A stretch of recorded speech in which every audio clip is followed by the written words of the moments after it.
back to my channel. Thank you so much for tuning in. Please make sure to like, share and subscribe with your friends. Let's get into the video. So last week I mentioned that I'm on the journey of living my life with intent, and I thought I'll make a quick video just to share the meaning behind that and what it basically means to me, because living your life with intent it means so many things to so many people. I'll just say that.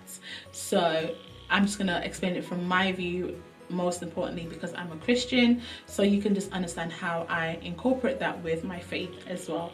But before I get started, I have a few definitions that I want to read out to you guys so you can have a better understanding of what it means when one lives their life with intent. So let's go. So the first definition says, living with intention means being in constant communication with yourself, deciding what's working and what's not, and making small adjustments every day.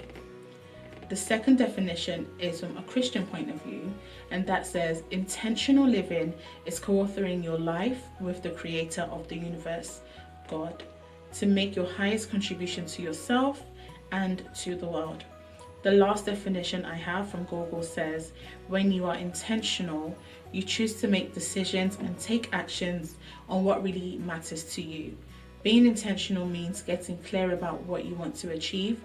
You intentionally set out an intention to achieve a specific outcome or result in the future that's important to you.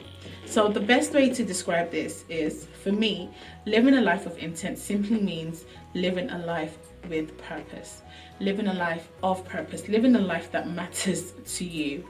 And for me, the way I'm living my life with intent is, I'm living my life obviously to glorify God. I'm living my life in line with God's purpose for me. How do I know God's purpose for me? I am still on the journey, and right now the best way that I'm able to ensure that my life's journey is what God is destined for me is I always go to God first with anything that I want to do. So any business I want to go into, education, my relationship, my friendship, a project, if I want to travel, just any big decisions or anything that I feel like will have a big impact in my life. I think daily we still need to go to God, but when it comes to, things of that nature, I think I will always put God first, because I know that I need his blessing and I need the support of God. I need God to make sure that that journey that I want to embark on, he is going to allow me to fulfill what I want to fulfill and to be successful in that journey. So for me, I always have to go to God. God is my first point of contact. Secondly, I am living my life with intent by ensuring that I remove anything that will cause me distraction, anything that goes against my happiness, my peace of mind, anything that is going to be seen as a negative impact on whatever I decide to do is eliminated. Whatever that thing or a person, whatever the thing may be or whoever the person may be, is removed from my life. And that is a big decision for a lot of us to make, because we put a lot of sentiment in everything that we do, especially Africans, and we always justify why, oh, maybe I should just, still hang around with that person, or maybe I should still just, have a relationship with them, but I think I'm just going to adjust how I relate with them. All of that is beautiful. But when it comes to certain things in life, I feel like the older you get, you just have to have tough skin, and you just have to be able to make decisions that are best for you, that are best for your family, that are best for your future. There's no point at this age of my life, personally, for me to hold on to relationships, friendships, whatever, to hold on to people or hold on to things that are no longer needed, or that they have no benefit, or they have no impact in the journey that I'm on. So why still keep them around? To me, those are distractions.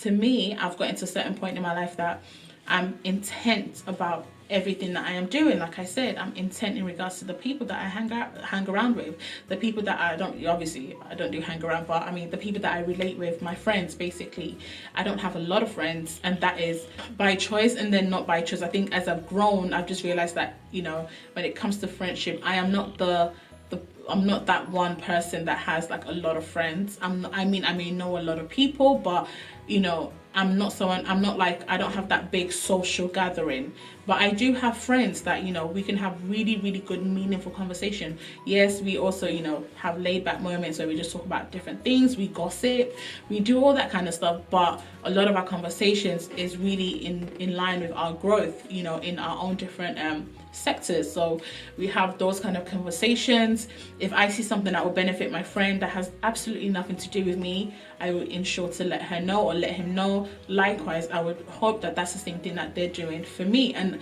in the past, you know, with the friends that I have, I can say that that is really what I get back in return, because I do the same. But the people that you have in your life, they have a big impact on the standard of life you're going to have.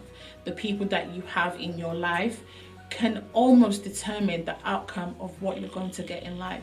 So therefore, why not be intentful or be intentional about those people that you have right now? You have the power to look at your life, put everyone that you have in your life on a table and assess who really needs to be here. Why do I keep holding on to this relationship? It's clear that this relationship has no benefit to me. It's clear that the only thing I get in return is hate, backstabbing, jealousy, negativity. You know, you have some friends that, or some people, it may even be family like members. I'm not saying I disown my family, but when I really say get rid of people or like remove people from your life, I don't literally mean like you have to put like, oh, I'm letting you know today that you're getting out of my life. No, but what I mean is you need to learn how to put boundaries in place. And then I prefer situations where relationships actually dissolve naturally. We don't need to have that sit down, you know what, I really feel like we should go our separate ways. No, we're not kids.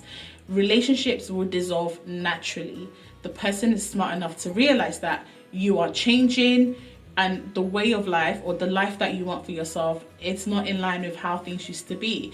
Naturally, that relationship will dissolve. So with that being said, you don't need to have that big sit down, oh, I don't really know how to confront people, I'm not really confrontational. You don't even need to be confrontational. You just need to set boundaries. And once you can do that way, relationship will dissolve naturally. So like I was saying before, there's some people that if you have ideas or if you want to start, you know, a side hustle or side business, and you go to them and say, oh, you know what, I think I want to do this. Jesus, you would actually regret yourself for going to them. It's them that will tell you, but do you really think that you can do that? In COVID, you really want to start a business, okay, but how are you going to do that? Or let's say you want to do something that is just completely different to them. Are you sure that's going to work? I think you're getting ahead of yourself. You better just calm down and just go and look for your job or look for a 9 to 5. You know, I'm not even saying they're being malicious about it, but that is also killing someone's dream. You're killing the person's desire to want more. And there is absolutely nothing wrong in wanting more. Wanting more should not be seen as a problem, should not be seen as a threat, should not be seen as, oh, here she goes again. She's always up to something. She thinks she's more than us. It shouldn't be seen like that. Everyone's journey is different. And if you are the individual who loves to want, who seeks for more, by all means carry on doing that. And if you see that the people around you are not of that same standard, or if they're not even bothered to want to achieve more and aspire for more, that's fine, but don't kill my dream. And if you have those people, that's when you need to set the boundaries. So I'm rambling. Titi, you are rambling. So in a nutshell, these are the little things that one needs to do in order to be intent about their life. And then the other thing is, I wanted to touch on quickly is, how do you achieve goals, or how do you live a life of intent? Because you see people say, oh, I manifested. I don't believe in all of that. I believe that whatever you are blessed with, or you have been able to achieve or accomplish, whatever religion you believe, if you believe in God, if you don't, if you believe in the universe, you were destined to have it. But however, you have put in the work to receive it. So that's how I understand this whole achieving or manifestation. I don't believe that there's a spirit or like I'm pulling, there's an energy force, none of that. I believe that if you want something, if you want to have a mortgage, if you want to have a business, if you want to go into nursing, if you want to be a doctor, whatever you want to achieve, you need to put in the work to achieve it. And if you do that, most definitely you will achieve that. So these are the steps that I am taking. So for instance, if I have something on my vision board that says I want to achieve this in so and so months, I am going to make sure that I am living a life that has daily habits that align with whatever I've put on my board to achieve. So it's very simple. You want to achieve something, live your life in that manner. Align your life, your daily activities to what you want to achieve. If you have thousands of things on your board, but you are still sitting on your bum on social media every single day, that will forever be your vision board. It will forever be a board full of dreams, not even vision, dreams, because you are dreaming if you feel like you can just sit down and automatically manifest a car, manifest a business, or successful business, manifest this. It doesn't work like that. You have to put in the work. Likewise, myself, I've put YouTube on my board for the longest of time, but I stopped. I wanted to start, I didn't even bother myself to start. So, but if I carry on the way I'm trying to be consistent now, then I will see the success in starting YouTube, because I am putting in the effort. It's a lot of work to sit down in front of a camera, have all these lights beaming on me with so much heat. Today we're not doing makeup because I could not be bothered, but it takes a lot of work, and then you have to do the editing and you have to be consistent. That is the work that I'm going to have to put in if I want my channel to be of success, if I want it to be of use to people, if I really want to have a meaningful platform. So these are just examples of how one needs to be thinking and one needs to be living in order to live a life of intent, because it simply means that you're living a life with purpose, but you are being very intent about the actions that you are taking, and that is into every aspect of your life, even your health. Just work on yourself. Work on yourself. To me, I'm always saying it, the biggest mistake people make is not embarking on a journey or embarking on a business. To me, the biggest mistake you can make is not even starting at all. Letting doubt, letting people's negative thoughts and people's wrong advice literally put you off your dreams, and then you become stagnant. That is the biggest mistake. That is the worst thing that you can do to yourself. I am always in support of, I started this business and I realized that, that's really not my area, but while doing that business, I actually found out what I'm really passionate about. And then you're lucky enough to start that. But if you don't start at all, you are forever going to be watching other YouTubers on YouTube or seeing other people achieve things that you're like, oh my God, I really could do that. But you are always going to be an observant. You're always going to be observing and watching your life play out in front of you. So why not be that main character? Why not be that person that is living that life? What is stopping you from doing that apart from yourself? So, okay, I'm getting into the motivational part of me, but yeah, in a nutshell, please, ladies, gentlemen, if I have any men watching me today, please go for your dreams. Please make that bold step.